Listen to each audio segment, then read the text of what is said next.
ಆಟೋದಲ್ಲೇ ಮರ್ತ್ಬಿಟ್ಟು ಕಳ್ದೋಗಿದ್ ನಮ್ ಬ್ಯಾಗು ಮತ್ತೆ ಸಿಕ್ತು. ಹೋದ್ ಜೀವ ಮತ್ತೆ ಬಂದಂಗಾಯ್ತು.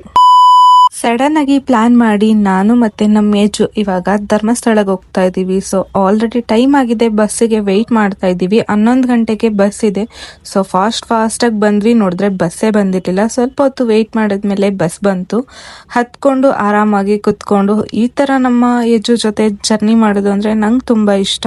ಸೊ ಅಲ್ಲಿ ಮಧ್ಯದಲ್ಲಿ ಊಟ ಮಾಡೋದಿಕ್ಕೆ ಅಂತ ಹೋದ್ವಿ. ಸೊ ಅಲ್ಲಿ ಇಡ್ಲಿ ತಗೊಂಡ್ವಿ. ಇಡ್ಲಿ ಚಟ್ನಿ ಸಾಂಬಾರು ಅಂತೂ ಸಕ್ಕದಾಗಿತ್ತು. ಇಬ್ರು ಚೆನ್ನಾಗಿ ತಿನ್ಬಿಟ್ಟು ಮತ್ತೆ ಜರ್ನಿ ಕಂಟಿನ್ಯೂ ಆಯ್ತು. ಧರ್ಮಸ್ಥಳದಲ್ಲಿ ಇಳಿದ್ವಿ. ಬೆಳಗ್ಗೆ 6:30ಗೆ ಧರ್ಮಸ್ಥಳ ರೀಚ್ ಆದ್ವಿ. ಸೊ ಮುಂಜಾನೆ ಆ ದೇವಸ್ಥಾನ ನೋಡೋದೇ ಒಂದು ಖುಷಿ. ಮತ್ತೆ ನಾವ್ ಅನ್ಕೊಳ್ಳೋದಲ್ಲ ದೇವಸ್ಥಾನಕ್ಕೆ ಹೋಗ್ಬೇಕು ಅಂತ, ದೇವ್ರು ಅನ್ಕೋಬೇಕು ಇವ್ರು ಬರ್ಬೇಕು ಅಂತ. ಅವಾಗ ಖಂಡಿತವಾಗ್ಲೂ ನಾವು ಹೋಗ್ಬೋದು.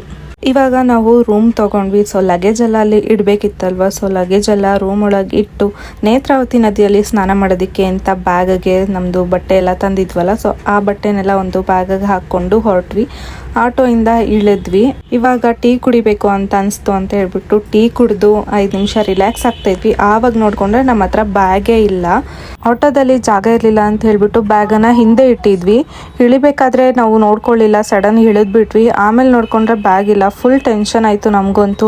ಆ ಬ್ಯಾಗ್ ಮತ್ತೆ ಹೇಗೆ ಸಿಕ್ತು ಅಂತ ನೀವು ತಿಳ್ಕೊಬೇಕು ಅಂದರೆ ಪಾರ್ಟ್ 2 ನೋಡಿ. Thank you so much.